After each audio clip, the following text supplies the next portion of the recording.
বন্ধুরা, কালকে West Bengal public service commission WBCS পরীক্ষার ডেসক্রিপটিভ প্যাটার্ন এবং সিলেবাস ঘোষণা করার পর থেকে অনেক পরীক্ষার্থী বহু প্রশ্ন উদ্বেগজনিত অবস্থায় করেছেন। তার মধ্যে যেমন রয়েছে যে 2024-এর ডব্লিউবিসিএস পরীক্ষাটা কি স্কিপ হয়ে যাবে, বা ডব্লিউবিসিএস পরীক্ষার যে এমসিকিউ প্যাটার্ন বা ডেসক্রিপটিভ প্যাটার্ন কোনটা নিয়ে এগোনো হবে সেটা নিয়ে একটা দ্বন্দ্ব তৈরি হয়েছে। অনেকে জিজ্ঞাসা করছেন ডব্লিউবিসিএস 2025 কবে হবে, বা ডব্লিউবিসিএস 2024-এর প্রস্তুতি বাদ দিয়ে কি এখন 2025-এর জন্য শুরু করা উচিত, ডেসক্রিপটিভ প্যাটার্নের জন্য প্রস্তুতি কখন থেকে নিলে সুবিধা হবে। এরকম অনেক পরীক্ষার্থী এই ধরনের প্রশ্নগুলো জিজ্ঞাসা করেছেন।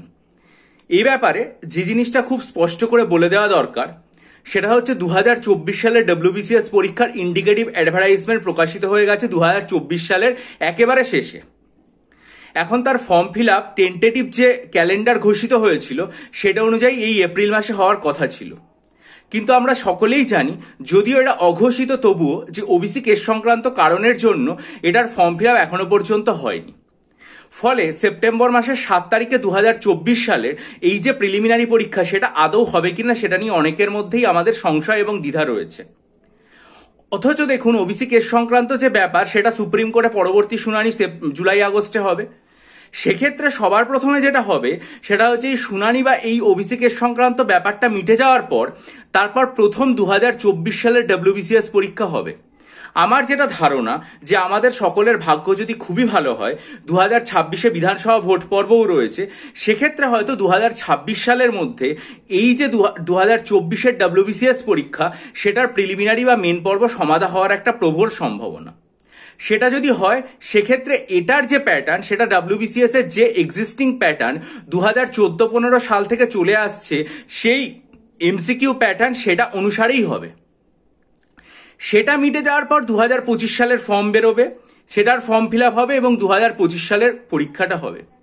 অর্থাৎ যে 2025 সালের ডব্লিউবিসিএস পরীক্ষার ডেসক্রিপটিভ প্যাটার্ন হওয়ার সম্ভাবনার কথা প্রথম 2023 সালের রং খেলার দিন হয়েছিল, সেইটা হতে হতে 2027 সালে চলে যেতে পারে। সুতরাং এই 2025 থেকে 2027 সাল আপনাদের হাতে অনেকটাই সময় রয়েছে। আপনারা যদি মনে করেন যেহেতু সিলেবাস এবং প্যাটার্ন অনেক বড়, যেগুলো নিয়ে আমি আর চ্যানেলে প্রত্যেকটা অংশ ধরে ধরে আলোচনা করব ভবিষ্যতে, সেটার জন্য এখন থেকে প্রস্তুতি নেবেন, সেটা শুরু করে দিতেই পারেন, সেটা একেবারেই আপনাদের ব্যক্তিগত সিদ্ধান্ত। কিন্তু আমার যেটা প্রথমে মনে হয় সেটা হচ্ছে আপনাদের শেষ মুহূর্তের জন্য যারা ডব্লিউবিসিএস পরীক্ষার প্রস্তুতি এখনো চালিয়ে যেতে আগ্রহী তাদের 2024 সালের পরীক্ষাটাকেই এই মুহূর্তে পাখির চোখ করা উচিত।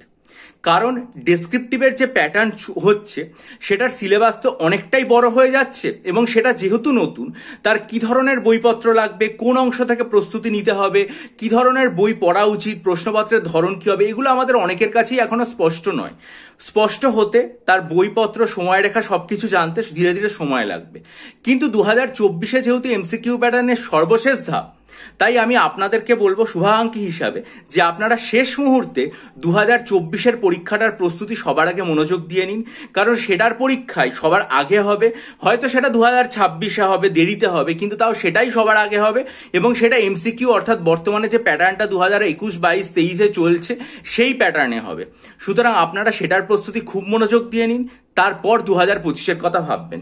আর যদি মনে করেন যে না, আপনারা তার পাশাপাশি 2025-এরটা নিতে চান, তাহলে অবশ্যই সেটা আপনাদের নিজ দায়িত্বে এখন থেকে বা অন্যান্য কারো সহায়তায় নিতে পারেন।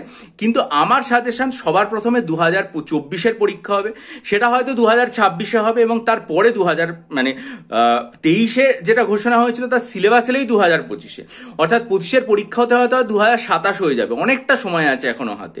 তাই আপনারা সবার আগে ফোকাস করুন 2024-এর যে এমসিকিউ প্যাটার্নের সিলেবাস এবং পরীক্ষা রয়েছে, যেটা এক্সিস্টিং প্যাটার্ন, যেটা সবকিছু আপনারা জানেন সেটার ওপর। আশা করি এই ভিডিওটা দেখার পর আপনাদের মনের মধ্যে আর কোনো দ্বিধাদ্বন্দ্ব থাকবে না। কারণ অনেক পরীক্ষার্থী বারবার করে আতঙ্কগ্রস্ত হয়ে পড়ছেন এবং জিজ্ঞাসা করছেন যে কোনটা হবে, তাহলে কবে হবে। এইটাই আমি এই ভিডিওর মাধ্যমে পরিষ্কার করে দেওয়ার চেষ্টা করলাম। এখন পরবর্তীকালে পাবলিক সার্ভিস কমিশনের উচিত যে এই যে টেন্টেটিভ ক্যালেন্ডার যেটা বারবার আর কি মানে মানা যাচ্ছে না নানা কারণে, তাহলে সেটা কবে হতে পারে বা ডিটেল নোটিফিকেশন কখন আসবে, কিভাবে আসবে, সেগুলো সম্পর্কে একটা বিস্তারিত যে তথ্য সেটা প্রকাশ করে দেওয়া উচিত। এবং আপনারা পরীক্ষার্থীরা যাবেন যখন, তখনও তাদের কাছে এই বিষয়টা সম্পর্কে বিস্তারিতভাবে জেনে আসবেন। আপনাদের সংবদ্ধই যাত্রা এবং মানে শুভ হোক, ভালো হোক, এটা কামনা করে আজকে ভিডিও শেষ করলাম। ভালো থাকুন, বিজয়ী হন, সফল হন। চ্যানেলটা সাবস্ক্রাইব করে বেল আইকন প্রেস করে দিন এবং অবশ্যই আপনাদের মূল্যবান মতামত দিয়ে আমায় ঋদ্ধ করুন। কিন্তু মাথায় রাখবেন যে সিলেবাস এবং প্যাটার্ন এইটা দেখে কোনো অবস্থাতেই কিন্তু ঘাবড়ে যাবেন না, ভয় পেয়ে যাবেন না। একটা শঙ্কা তৈরি হতে পারে, কিন্তু আপনাদের যে মনোবল যেটা আপনাদেরকে এগিয়ে নিয়ে যাচ্ছে এবং পাবলিক সার্ভিস কমিশনের কাছ থেকে এই যে প্রশ্ন উত্তর সেগুলো চাওয়ার ক্ষেত্রে আপনাদের উদ্বুদ্ধ করছে, সেই যে লড়াই সেটা সবসময় জারি থাক এবং সফল হোক। ভালো থাকবেন।